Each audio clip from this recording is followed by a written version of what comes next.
Hey peeps, so I'm back with another video on my financial literacy series, and today what we're going to be going over is just how the rest of a statement looks, and also we're going to be going over knowing what you bought. So I mean, that sounds pretty simple, but a lot of people do not recall what they have actually spent on their credit card. And something that you really need to know is money add up fast. Like, you could be looking at your statement, just looking at it and think, oh, that's not $1,000. But when you do it one by one in a calculator, it's $1,000. So you want to make sure that you remember what you're buying, know what you're buying, and use your resources that your credit card company is giving you to stay on track. So as far as resources, most credit card companies will give you different options to be able to keep track of what you're spending. So probably the slowest way to keep track is your statement. So what we've been going over this whole time, once a month, your credit card company should be sending you a statement. So you can wait for your statement to come and look at it, or you could go online. Most companies have an online website or a mobile app that you could put on your phone. So what I use most of all is my mobile app. I go and look at my mobile app and see what's happening every so often. But I typically remember what I buy anyway, just memory. But you can, if you're, worried about anything happening, or if you just want to stay on top and make sure that there isn't anything going on that you didn't do, look online and look at your mobile app. So I keep track most of all with my mobile app, straight on my phone. It's pretty convenient. Also, most companies, you are able to call in to a customer center service. So you could ask them, has this person charged, or do you see this on there? Has this posted? Is it pending? Has it fallen off? Those type of things. Now, the number one thing you probably don't want to ask your credit card company is, do you see anything out of the normal? That's really one of the dumbest questions you can ask a customer representative, and that's because they don't know what's normal for you. They don't know what you're doing. So when you call in and ask them, do you see anything out of the normal? Why would they see anything out of the normal when they're not you? They don't know what you're doing. They don't know what you're buying. So that is your responsibility. It is your credit card. It is your purchases. So you need to be on top of it most of all, to keep track of what's going on. So you can call in, but you need to be calling in, asking them, do you see this? Do you see that? Not asking them, well, do you see anything out of the normal? Do you see any fraudulent activity? How are they supposed to know? So those are like pretty much the resources that you want to use to keep track of what's going on with your credit card. So next, let's just go ahead and go over the rest of the statement. So we've already gone over the most pertinent information, which is payment due date, new balance, what you need to pay in full to avoid a late fee and interest, and minimum payment, what you need to pay to stay in good standing and avoid a late fee, but you will probably accrue interest because you haven't paid in full if you choose to only pay the minimum. Then, at least on my Chase credit card statement, which is the credit card that I use, on my statement there is an account summary. So even more information. So it tells me my previous balance. So my previous in full balance that needed to be paid was $85.26. So it was $85.26. My payments and credits was $146. And then if we look down below, it actually tells me what payments, when, where, and how. So I paid on my mobile app on October 28th and November 12th. And my due date was December 21st, so I paid early. And my total amount of payments from those two things totaled $146. So I paid more than what I needed to. My purchases were a total of $441.72. My purchases My purchases were a total of $441.72. So, with me paying over the amount of $85.26, the difference cut into the $441.72. Thus, I only had to pay $380.98 as a new balance because I had paid over previously. So I hope you guys understand that. So whatever the difference is between $85.26 and $146, that difference, when you subtract, cut into the $441.72. So it subtracted from the $441.72, meaning I wouldn't have to pay that full amount because I paid more than the previous balance. So then the new balance was $380.98. If you guys need that explained a little bit more, please comment below because I'll just do like a little math board and show you guys exactly how that works. But it's just subtraction. So hopefully you guys understand that. If not, that's okay. I'll go ahead and show you. You just got to comment below and let me know. Then it lets me know my open and closing date. So when my statement opened and closed. So that means on my opening date for this statement, it was October 25th, 2016, which means the purchases that I actually see in this statement was anything made October 25th until the closing date, November 24th. So all the purchases within this statement range from the dates October 25th, 2016 to November 24th, 2016. So that's right there. Then the next line, credit limit. My credit limit is $2,000. And then my available credit, $1,619. Now, at least with Chase, I know that available credit is factoring in pending activity as well. That pending activity may or may not have posted within this statement. So my available credit, the day I actually get this statement, may be different because available credit is also factoring in pending. And the reason why it's factoring in pending is because it's letting me know what I have available, what I actually can continue to spend. So if there's something pending on the account, although it's not in the balance, I can't still spend it because then I'll be over my limit. So they factor in pending into the available credit so you know exactly what you have to spend so you don't go over your limit. But this statement cut on the 24th and then was sent out probably on the 25th. So I didn't get this statement till 3-5 days later, which means my available credit is probably different, which is one of the key factors as to why you need to pay attention to what is going on using those resources that your credit card company has given you.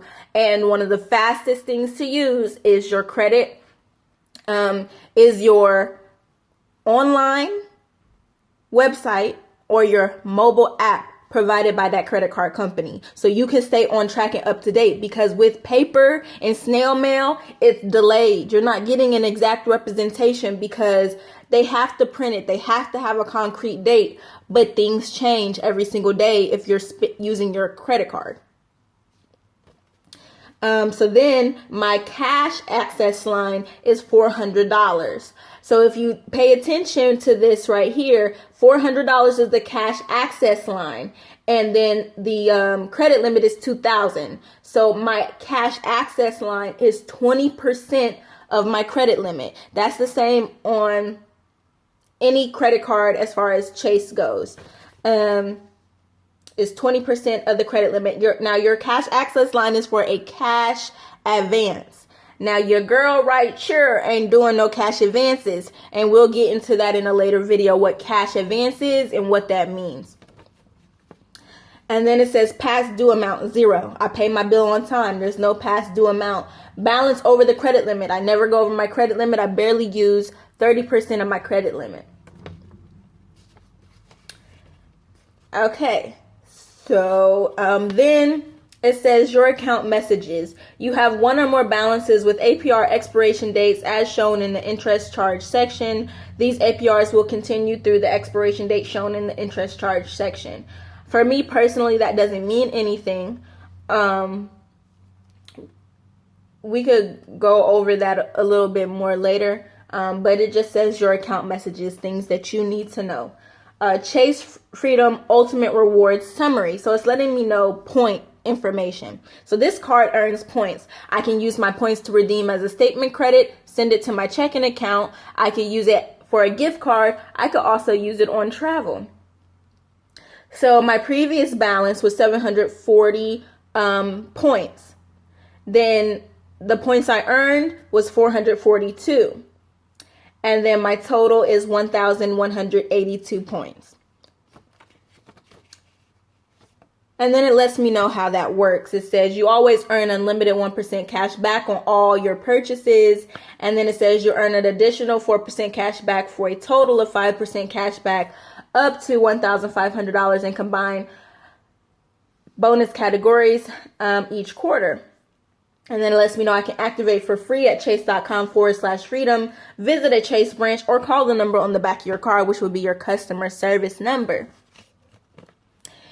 Then it goes through my payments and credits, payments and other credits. And so that means if I got a credit from a merchant, it would be right here. And then purchases. Go over all of my purchases. Now, I'm not going to go over every single purchase that I have, but one of the most important things that I want to let you know in this video. So this video is about, really accountability and using your resources and knowing what you have purchased and going over your statement. So this is what this video is really about. So what I'm going to point out is that this purchase right here, October 27, it says SQC, Soul, * Soul. So that's what I paid for my tattoo.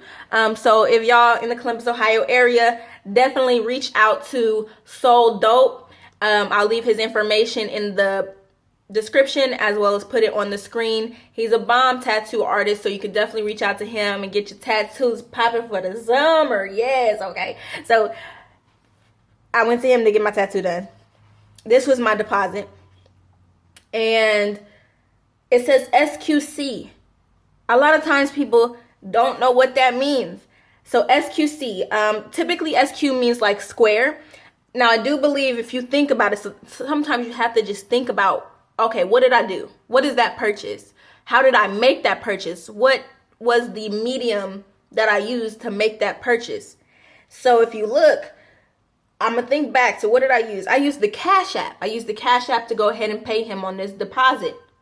Well, SQC, Square Reader Cash App. So it was like a virtual way of making this purchase. So SQC probably stands for like Square Reader Cash App in some form or fashion. Okay. So then also another thing on here, I went to the Red Giraffe. So that says SQ Red * Red Giraffe Designs. Well, if I think about it, when I went there to purchase, what did they use to slide my credit card? Oh, they used one of those iPads with a little reader on it. That's a Square Reader, SQ. So, and then I remember who Red Giraffe is. I bought me a little pen that says like get money or hustle or something like that.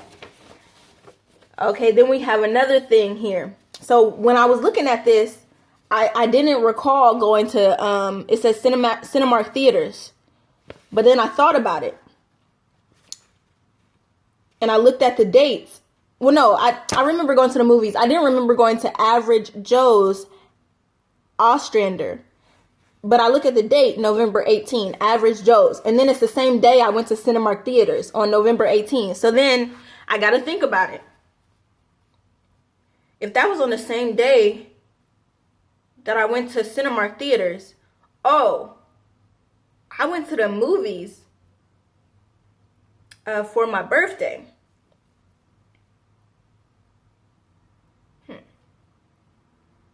I went to the movies for my birthday. So since I didn't remember Average Joe's, I have to think like, hold up. It's the same day I went to the movies. So did I eat or do anything or go get a drink or anything before I went to the movies? Oh yeah, I did. I recall I was with such and such doing this and this. And because I was with such and such, maybe I could call such and such and be like, hey, do you remember going to Average Joe's? And they could be like, yeah, we definitely went to Average Joe's. Remember you got this drink and you got this to eat and da da da da da da. Before you call your credit card company like, this is fraud. Calm down, hold it up, buddy, pow. What did you do that day? What other purchases were on that day? Were you with anybody? Could you call them and confirm what you did if you don't recall the purchase? One last thing. Google *lightricks g.co/payhelp $CA $1.99. Off the bat, looking at that, I'm like, I made no purchase to Google. What is Lightricks? Why is it only $1.99? And it's a day after my birthday. I don't know what this is. But then I think about it. Lightricks. Good Lightricks. Think about it. What could I be associated with?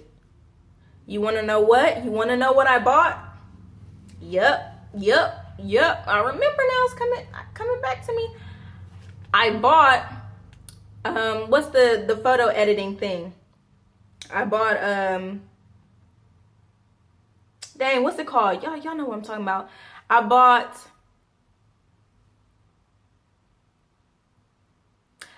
I bought the Tune app, the Tune app. I'm gonna put the name up here. Y'all know what I'm talking about. But that app that people use to tune themselves and everything, I bought that app from the Play Store, and it came up as Google *Lightricks. I bought an app off the Play Store,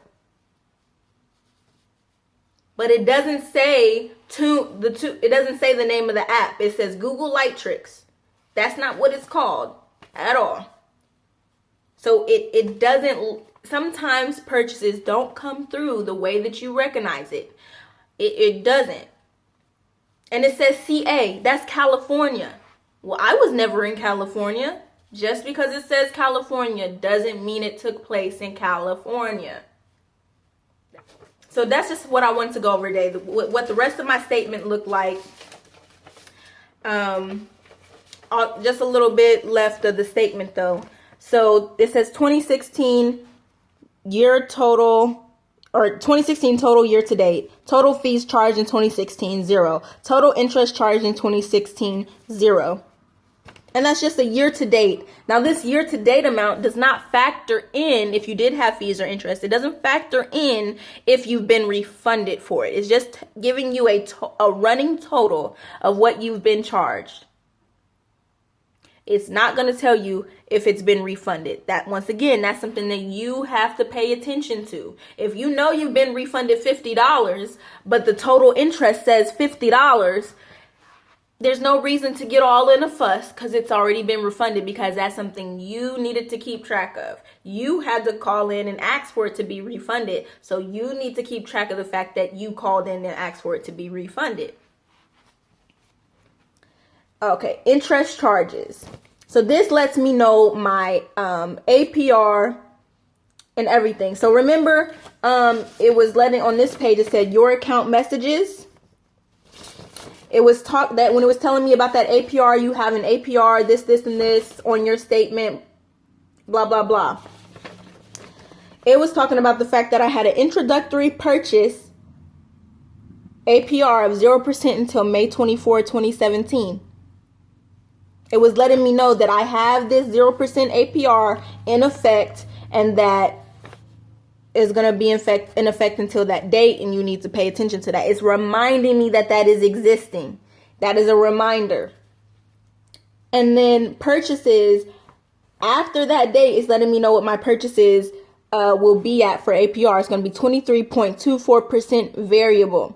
Side note, variable means that this APR can change either from my credit card company raising it or lowering it, or the prime rate changing, which is the federal government. All credit cards have to abide by the federal government. Well, it's Federal Reserve that controls the prime rate.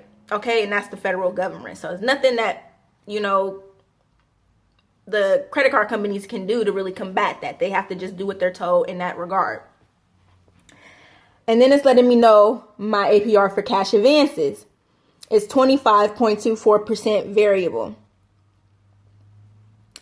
And then it's letting me know balance transfers. I did have an introductory balance transfer that I could take advantage of for 0% APR until May 24, 2017. And then the balance transfer would go to 23.24% variable once it expired on its 0% APR. Okay, so that's everything on the statement. So this is just what I want you guys to take away from this video is go over your statements, review your statements, look at them online, your mobile app, call into your customer service, asking specific information, and just double checking on things, and make sure you review things. And if you want to call and say, oh, all those purchases don't add up correctly, make sure you've added them up yourself to double check. Be responsible for your involvement in this credit card. The credit card only exists because you decided to take it out. So you should be taking the responsibility as well to go over your purchases and make sure that they're yours, and make sure you remember what you're doing and that everything is correct, and do all of those precautionary things before you call your credit card company, because there's things that they legally have to do because you've called in and notified them of certain things. And also there's things that they may or may not be able to know because it's not their credit card. It's up to you. It's your responsibility to know what you're putting on your credit card. So please take responsibility and do what you can do to stay on top of your finances, because at the end of the day, that's your pocket, that's your money. So make sure you're doing everything you can do to stay on top of it. And of course, that's why I'm here with these financial literacy videos, to remind you that these are the things that you want to be doing, and that's going to help you in the long run. So hopefully this was helpful. If you have any questions, please leave them below. If you like these videos, please thumbs up. And if somebody needs this information, please share this video to your social platforms so they can get this knowledge as well. And please make sure you subscribe, because you want to be notified about when the next video is coming up. So don't forget to do that. And thank you guys so much for watching. And I will see you next time on the next financial literacy series video. Peace.